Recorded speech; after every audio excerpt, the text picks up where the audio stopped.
It was a late afternoon in autumn. I had just left Karlsruhe in Germany and was actually on my way back to Lörrach.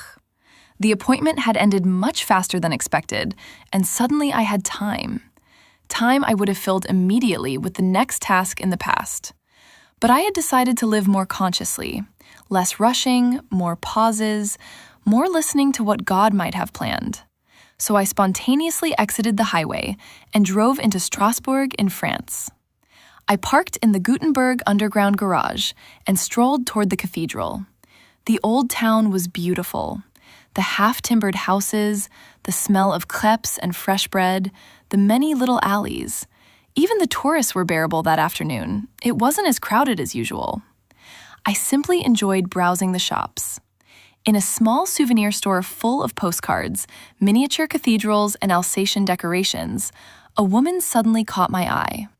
She was maybe in her mid-40s, very well-groomed, with dark hair and fine facial features. A beautiful French woman. But her shoulders were slumped, her gaze empty, as if she was seeing the world only through a gray veil. I couldn't just walk past. With my broken French, I approached her. "Madame, vous n'avez pas l'air bien. Est-ce que tout va bien?" She looked at me surprised. Then she smiled weakly and answered in German, with that soft, melodic accent. "You're German, right? I can hear it." At first, she didn't want to talk. "I don't know you. I don't want to burden anyone." I just nodded kindly, looked around the store a bit more, and bought myself, as I sometimes do, a small souvenir sign that said Strasbourg. When I went to the checkout, I noticed she had already taken off her apron. She was apparently finished with work. I paid at her colleague's register. As I left the store, she suddenly came right after me. Outside on the street, I turned around. She stood there, a little unsure, and asked quietly, "Do you maybe have 2 minutes?" I smiled. "Of course I have time."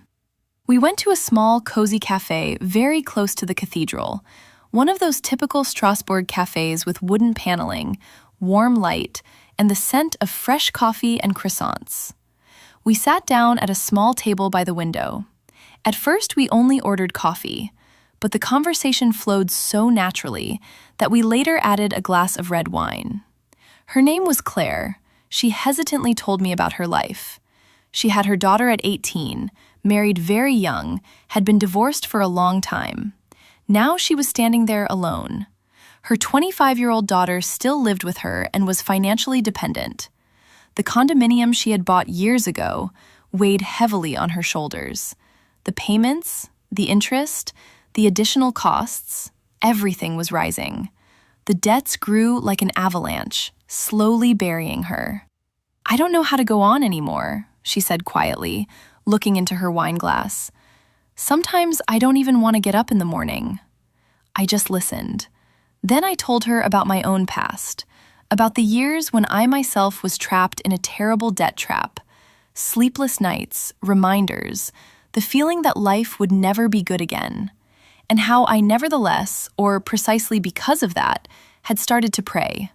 Not beautifully formulated, often just desperate short sentences. "Lord, help me. I don't know what to do anymore." And then, at some point, God had changed the situation. Not overnight, but step by step. Doors opened, people helped, circumstances came together. In the end, I was completely debt-free. Not through my own cleverness, but through God's grace. Claire looked at me. "I was raised Catholic, but God feels so far away to me. I sometimes prayed to Mary, but I don't know."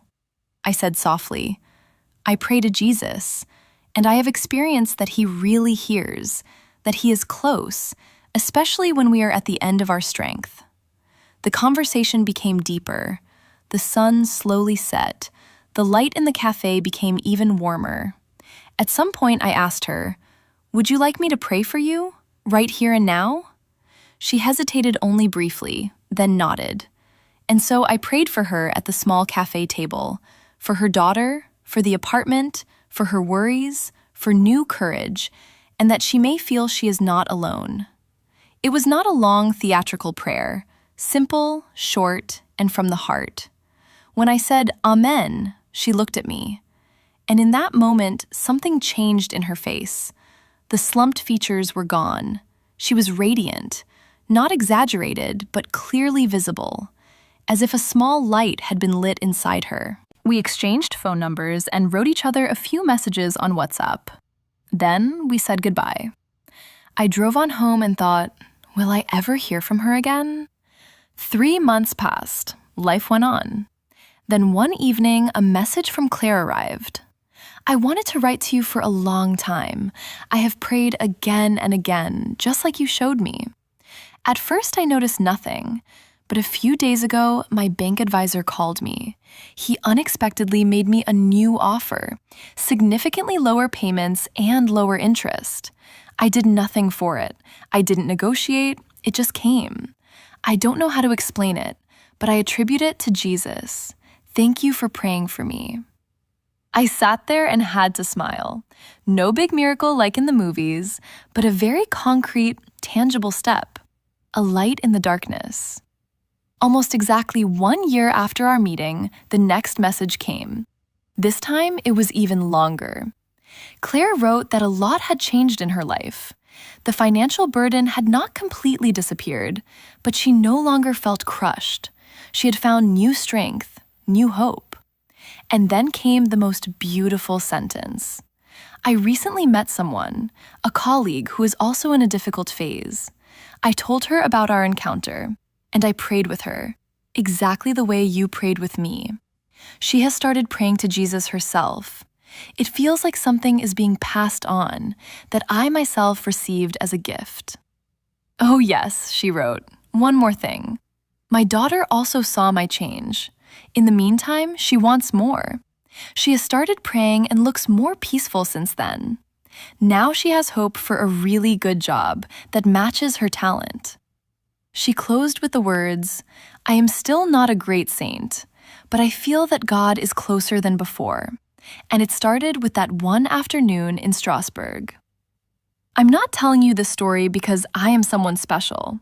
I am just a completely normal person who simply had time that day and looked. A person who has experienced for himself how God can lead out of seemingly hopeless situations.